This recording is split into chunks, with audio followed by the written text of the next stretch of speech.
Hello दोस्तों। आज हम बात करने वाले हैं एक ऐसी इंटरेस्टिंग कंपनी के बारे में जो डायरेक्टली कूलिंग टेक्नोलॉजी इंडस्ट्री से जुड़ी हुई है। कंपनी का नाम है KRN heat exchangers and refrigeration limited. अब आप सोच रहे हो कि हीट एक्सचेंजर होता क्या है।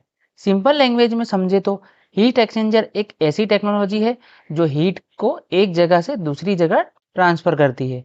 ये टेक्नोलॉजी बहुत इंपॉर्टेंट होती है air conditioner, refrigeration system, industrial cooling और डेटा सेंटर में। आज के टाइम पर दुनिया में एआई, क्लाउड कंप्यूटिंग और डेटा सेंटर का बूम आ रहा है और जब भी इतने बड़े सर्वर्स चाहिए तो हीट भी बहुत जनरेट होगी। इसी हीट को कंट्रोल करने के लिए कूलिंग इंफ्रास्ट्रक्चर चाहिए होता है।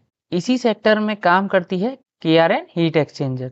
आज के वीडियो में हम बात करने वाले हैं कंपनी करती क्या है, इसका बिजनेस मॉडल, डेटा सेंटर से relation, financial performance, future growth opportunities, risk और एंड में कंक्लूजन। तो चलिए वीडियो को स्टार्ट करते हैं।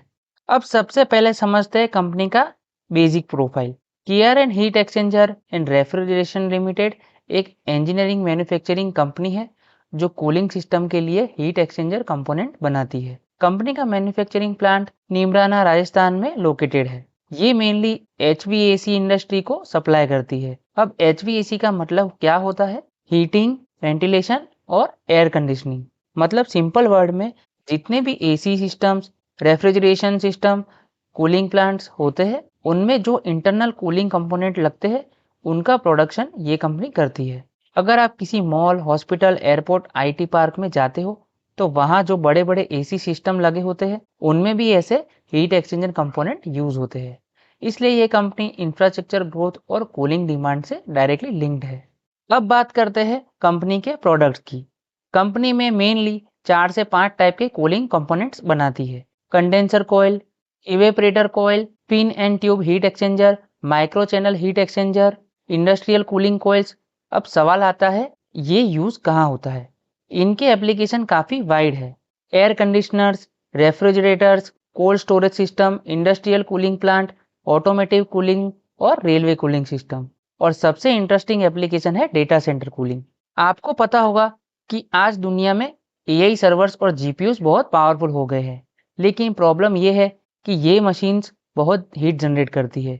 अगर कूलिंग सिस्टम फेल हो गया तो सर्वर्स क्रैश हो सकते हैं। इसलिए हीट एक्सचेंजर का रोल बहुत इंपॉर्टेंट हो जाता है इस इंडस्ट्री में। अब समझते हैं कंपनी का बिजनेस मॉडल।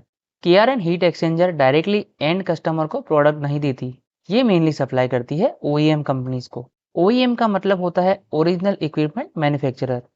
मतलब जो बड़ी कंपनीज एसी या कूलिंग सिस्टम बनाती है वो केआरएन से कंपोनेंट खरीदती है। कंपनी के कुछ मेजर क्लाइंट्स की बात करें तो डाइकिन, ब्लू स्टार और वोल्टास लिमिटेड है। ये कंपनी केआरएन के कंपोनेंट को यूज करके कूलिंग प्रोडक्ट बनाती है। इस मॉडल का एडवांटेज क्या है? कंपनी को डायरेक्ट कंज्यूमर मार्केटिंग नहीं करनी पड़ती, वो सिर्फ इंडस्ट्रियल सप्लाई चेन में काम करती है। एसी और एचवीएसी इंडस्ट्री ग्रो करेगी तो नेचुरली केआरएन का बिजनेस भी ग्रो करेगा। अब आता है सबसे इंटरेस्टिंग पार्ट पर, डेटा सेंटर्स। आज दुनिया में डेटा सेंटर एक्सप्लोजन हो रहा है। हर चीज ऑनलाइन हो रही है। Cloud computing, artificial intelligence, streaming platform और डिजिटल पेमेंट्स, इन सबको रन करने के लिए मैसिव डेटा सेंटर चाहिए और हर डेटा सेंटर में थाउजेंड ऑफ सर्वर चाहिए। प्रॉब्लम क्या है? सर्वर्स बहुत हीट जनरेट करते हैं। अगर कूलिंग सिस्टम स्ट्रॉन्ग नहीं हुआ तो सर्वर डैमेज हो सकते हैं, सिस्टम शट डाउन हो सकता है और डेटा लॉस हो सकता है। इसलिए डेटा सेंटर इंडस्ट्रीज में एडवांस कूलिंग टेक्नोलॉजी की डिमांड बहुत फास्ट ग्रो कर रही है। केआरएन हीट एक्सचेंजर इसी कूलिंग इकोसिस्टम का पार्ट है। फ्यूचर में अगर इंडिया में डेटा सेंटर इंफ्रास्ट्रक्चर एक्सपेंड होना है तो कूलिंग कंपोनेंट कंपनीज को भी बेनिफिट मिल सकता है। अब बात करते हैं कंपनी के फाइनेंशियल परफॉर्मेंस की। रिसेंट ईयर में कंपनी ने स्ट्रॉन्ग ग्रोथ दिखाई है। रेवेन्यू ग्रोथ हेल्दी रही है, ऑपरेटिंग मार्जिन भी स्ट्रॉन्ग है और प्रॉफिट ग्रोथ भी पॉजिटिव रही है। कंपनी ने अपना मैन्युफैक्चरिंग कैपेसिटी एक्सपेंड करने के लिए इन्वेस्टमेंट प्लान भी बनाए हैं। कूलिंग इंडस्ट्री में मार्जिन जनरली मॉडरेट होते हैं, लेकिन अगर कंपनी टेक्नोलॉजी और एफिशिएंसी इंप्रूव कर दे तो मार्जिन बेटर हो सकता है। इसलिए इन्वेस्टर्स फाइनेंशियल ट्रेंड को क्लोजली ट्रैक करते हैं। अब देखते हैं कंपनी के फ्यूचर ग्रोथ ड्राइवर्स क्या कहते हैं। सबसे बड़ा ड्राइवर है कूलिंग डिमांड। आने वाले ईयर्स में कूलिंग डिमांड इंक्रीज होने के कुछ मेजर रीजंस है। फर्स्ट है climate change. Global temperature increase हो रहा है, इसलिए एसी डिमांड भी बढ़ रही है। सेकंड है अर्बनाइजेशन। सिटीज में मॉल्स, ऑफिस और आईटी पार्क्स बढ़ रहे हैं। थर्ड है data centre boom. India global data centre hub बनने की डायरेक्शन में जा रहा है। फोर्थ है एक्सपोर्ट अपॉर्चुनिटी। अगर कंपनी इंटरनेशनल मार्केट में एक्सपेंड करती है तो ग्रोथ एक्सेलरेट हो सकती है। कूलिंग इंफ्रास्ट्रक्चर आने वाले डेकेड में स्ट्रेटेजिक इंडस्ट्री बन सकती है। हर बिजनेस में अपॉर्चुनिटी के साथ रिस्क भी होता है। कुछ मेजर रिस्क हो सकते हैं। Customer concentration. अगर फ्यू क्लाइंट्स पर डिपेंडेंसी ज्यादा हो तो रिस्क क्रिएट हो सकता है। सेकंड है रॉ मटेरियल प्राइसेस। कॉपर और एल्यूमिनियम की प्राइस वॉलेटिलिटी इंपैक्ट कर सकती है। थर्ड है इंडस्ट्री डिपेंडेंसी। कंपनी का बिजनेस एचवीएसी डिमांड पर डिपेंड करता है। अब बात करते हैं फाइनल कंक्लूजन की। कूलिंग टेक्नोलॉजी इंडस्ट्रीज का लॉन्ग टर्म आउटलुक स्ट्रॉन्ग लग रहा है।